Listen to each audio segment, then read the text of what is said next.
how it's been described is that there's been one rule for the elite, especially the elite that's connected to power, and another for everybody else. I think I'll leave it at that. Yeah.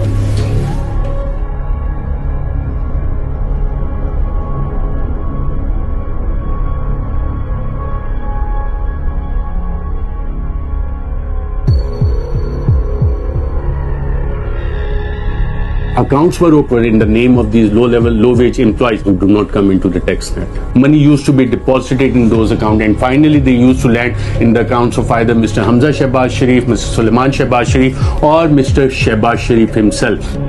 They said that people used to come with gunmen into the banks. The first journalist who exposed the huge corruption in the government was killed at the front door of his house.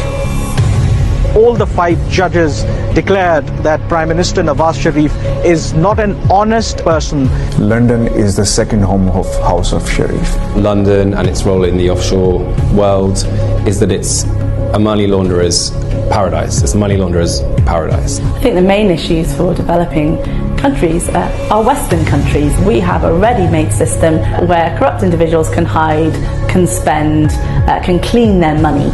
When you look at the laws, I'm talking about the richer countries as a whole, they tend to favor the crooks.